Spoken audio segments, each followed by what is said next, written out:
출애굽기 29장입니다. 하나님께서는 모세가 지니고 있던 제사장 직분을 아론과 그 아들들에게 넘겨주는 위임식을 하도록 지시하십니다. 이 제사장 위임식은 현재가 아니고 앞으로 성막과 제사장복을 모두 만든 후에 행해야 할 것입니다. 제사장 직분은 이제 아론의 가문으로만 영원히 이어가도록 규례로 정해집니다. 이렇게 한 가문이 제사장직을 독점하는 것은 그들이 가장 정결한 사람들이어서 그런 것은 아닐 것입니다. 이는 아마도 하나님의 제사법이 복잡하고 어려우므로 잘 훈련된 사람들이 해야만 정한 규례대로 바르게 제사를 드릴 수 있어서가 아닐까 합니다. 만약 아무나 제사장을 맡는다면 정해주신 대로 하지 못하거나 각자가 개인적인 방법대로 할 수도 있는데 하나님은 이런 것을 매우 싫어하시는 분이십니다. 그 예로서 나답과 아비후가 자신들의 뜻대로 직분을 행하다가 하나님의 징계로 죽은 경우를 들 수 있습니다. 또한 제사장 가문에서 난 사람은 어려서부터 하나님 앞에 경건하고 성별되게 사는 훈련을 받으며 미리 준비할 수 있기 때문이기도 할 것입니다. 하나님의 일은 이렇게 준비된 일꾼이 하는 것이 좋을 것입니다. 레위 지파는 하나님의 일만 하며 살아야 했고 그들 중에서도 특히 아론의 가문은 제사장 일을 도맡아 하므로 레위 지파와 아론 계열은 이스라엘에서 기득권 세력이 되어서 좋을 것 같아 보입니다. 그러나 그들은 다른 사람들처럼 땅을 분배받지도 못하고 사업을 벌이며 재산을 축적하는 일도 할 수 없습니다. 그들은 모두가 추구하는 인간의 흔한 욕구들을 포기하고 오로지 하나님을 섬기는 일만 해야 했습니다. 또한 사람들의 믿음이 약한 시절에는 하나님께 재물을 덜 가져오므로 백성들의 믿음의 변화에 따라 생활고에 시달리는 일도 많았을 것입니다. 그렇다 할지라도 좋으신 하나님과 가까이 사귀고 하나님만 섬기며 살 수 있다는 것은 감사해야 할 일일 것입니다. 이스라엘의 제1대 대제사장직은 아론이 맡았다가 그의 아들 나답과 아비후가 죽고 후에 셋째 아들 엘르아살이 2대 대제사장이 됩니다. 저의 129번 영상에서 넷째 아들 이다말에 대한 추가 기록은 없다고 전하였으나 이는 잘못 알고 전한 것입니다. 내용을 수정하겠습니다. 시청자들의 양해를 바랍니다. 이다말의 후손들은 대제사장이 아닌 일반 제사장직을 주로 맡았지만 후에 엘르아살 가문의 대제사장이 너무 어려서인지 이다말의 후손에게로 대제사장직이 넘어가게 됩니다. 이다말의 후손 대제사장 중에서는 엘리 제사장, 사울에게 85명과 함께 죽은 아히멜렉, 그 후 다윗 왕 때의 아비아달 등이 알려져 있습니다. 엘르아살 계통에서는 대제사장의 명맥이 끊겼다가 다윗 때의 사독이라는 제사장이 나타난 이후 계속해서 엘르아살 계통으로 대제사장직이 이어지게 됩니다. 위임식이란 간략히 말하면 임직식을 말하는 것입니다. 그러나 특별히 하나님의 영적인 일을 맡는 경우는 이를 위임식이라 표현합니다. 위임식은 먼저 속죄제부터 시작합니다.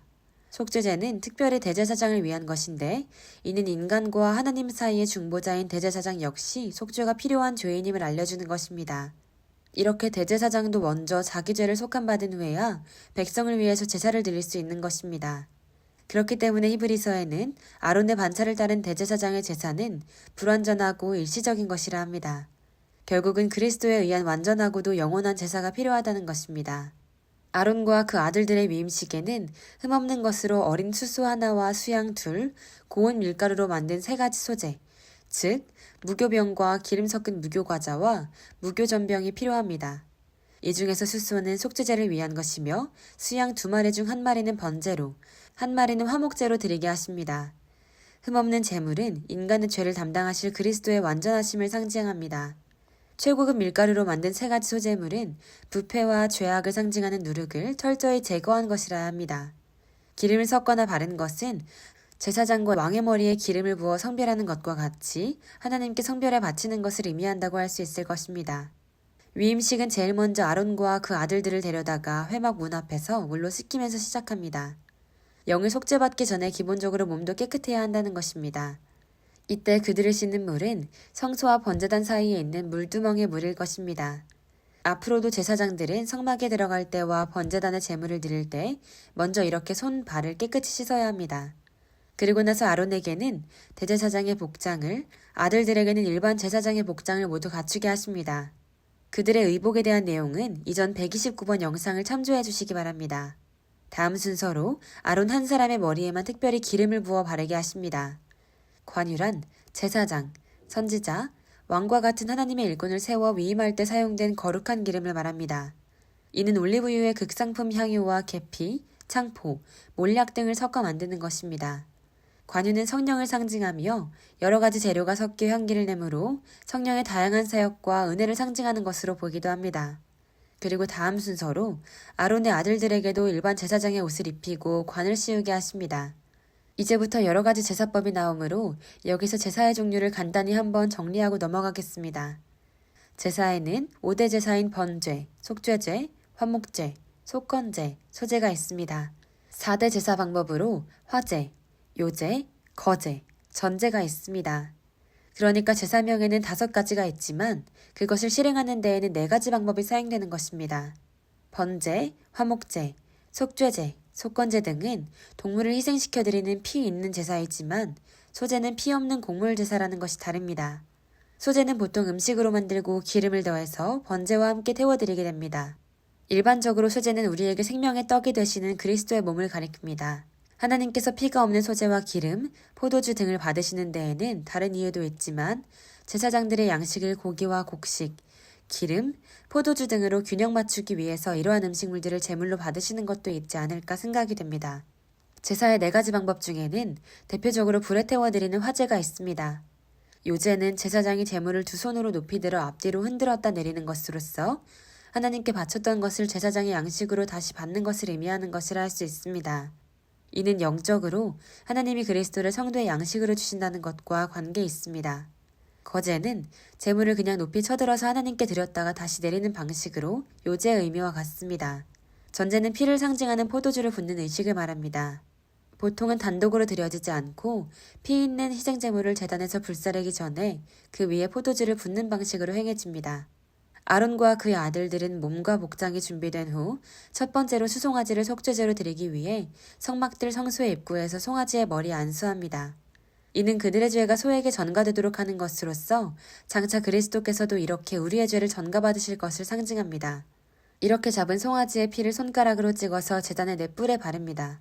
이는 피로써 단을 거룩하게 하는 것이며 하나님의 구원의 능력을 상징하는 뿔에 희생의 피를 발라 이를 통해 인간의 죄를 사해달라는 의미도 있으리라 추정됩니다. 남은 피는 전부 제단 밑에 쏟으라 하는데 이는 모든 죄는 피로써 속해진다는 원리에 따른 것입니다. 그리고 내장의 모든 기름과 간, 콩팥의 기름만 단에서 태우고 수소의 모든 고기와 가죽과 똥은 진 밖에서 불사르라 하십니다. 내장은 짐승의 생명활동을 일으키는 곳이므로 그 생명을 하나님께 바치는 것이라 여겨집니다. 속죄 송아지의 내장을 제거한 나머지 모두를 진 밖에서 불사르는 것은 그리스도께서 우리 죄를 지시고 영문 밖에서 죽으시는 것과 같은 의미입니다. 속죄제를 마친 다음에는 수양 2마리 중 1마리로 번제를 드리는 것입니다. 속죄제 후 번제를 드리는 것은 회개 후에 드리는 완전한 헌신을 나타내는 것이라 여겨집니다. 번제는 제물을 하나도 남기지 않고 모두 태워서 하나님께 완전히 드린다는 의미를 가집니다. 번제는 역시 아론과 그의 아들들이 양의 머리에 안수를 하고 시작합니다. 역시 피를 제단과 주변에 뿌리게 하십니다. 그리고 똥만 버리고 내장을 잘 씻은 후 나머지 부위와 함께 전신을 모두 단 위에서 태워야 합니다. 이때 번제물이 타는 냄새는 여호와께 향기로운 냄새라 하십니다. 짐승을 태우는 냄새가 향기로울 수는 없지만 그래도 제물이 하나님께 연락되고 인간의 순종을 받으심으로 그것을 향기로운 냄새라 하시는 것으로 여겨집니다. 이제 남은 1마리의 수양은 화목제물로 드려집니다. 화목제는 하나님과 인간의 화목을 위해 또는 속죄제를 통해 화목하게 된 사실을 감사하여 드리는 제사입니다. 먼저 안수하고 잡은 후 그 피를 아론과 아들들의 우측 귓부리와 오른손, 오른발의 엄지에 바르라 하십니다. 당시에 사람의 귀에 구멍을 뚫으면 그는 일평생 상전에게 충성을 다한다는 의미였으므로 귓부리에 피를 바르는 것도 이런 의미라 할 수 있을 것입니다. 또한 귓부리에 피를 바르는 것은 그가 하나님의 말씀을 주의 깊게 듣고 순종할 것을 나타내는 것일 수도 있겠습니다. 힘을 쓰는데 중요한 오른손과 오른발 엄지에 피를 바르는 것은 이제부터 열심히 힘써서 봉사해야 할 것을 상징하는 것 같습니다. 그리고 수양의 피를 단 주위에 뿌리고 일부의 피는 관유와 섞어서 제사장의 옷에 뿌리도록 하십니다. 이로써 옷도 거룩해지는 것입니다. 피와 관유를 뿌린 것은 그리스도의 피와 성령으로 거룩해 됨을 뜻한다고 볼 수 있을 것 같습니다. 이제 모세가 화목제 양의 기름과 기름진 꼬리와 내장의 기름과 간과 콩팥 위의 기름, 오른쪽 넓적다리를 집어들고 무교병, 무교튀김과 전병들을 1개씩 취해서 아론과 그 아들들에게 넘겨주게 하십니다. 그러면 이들은 이를 흔들어 요제로 드리고 나서 다시 모세에게 넘겨 화제로 태우게 하십니다. 이것들은 전체 중에 대표적인 부분이므로 모두를 하나님께 드린다는 의미를 가진다고 할 수 있을 것입니다. 여기서 모세가 그들에게 위임식 양의 제물을 넘겨주는 것은 이제 자신의 제사장직을 그들에게 넘긴다는 것을 의미한다 할 수 있겠습니다.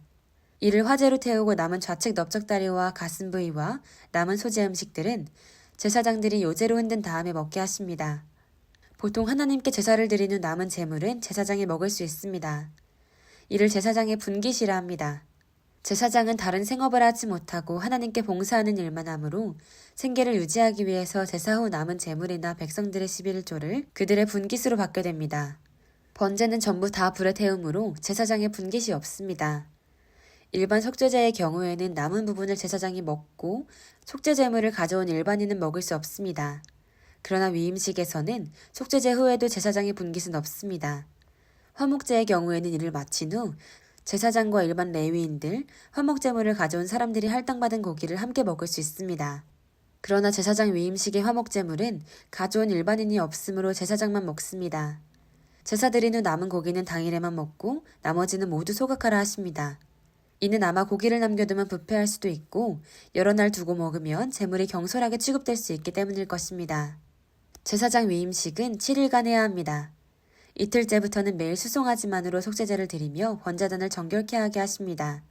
번제단도 부정한 사람의 손으로 만든 것이므로 이를 거룩하게 하기 위한 의식을 제대로 행하는 것입니다. 이후로 단에 접촉하는 모든 것이 거룩하리라 하는데 이는 거룩한 단 위에 놓여짐으로 하나님께 거룩하다고 인정받는 것이라 보면 될 것입니다. 성결케 하는 의식은 번제단뿐만 아니라 후에 성소와 다른 기구들에도 행하게 됩니다. 위임식 둘째 날부터는 매일 양 2마리를 번제로 드리기 시작해야 합니다. 이 번제는 그들이 제사장이 되는 직후부터 하루도 빠짐없이 드려야 하므로 지금 말씀하시는 것 같습니다.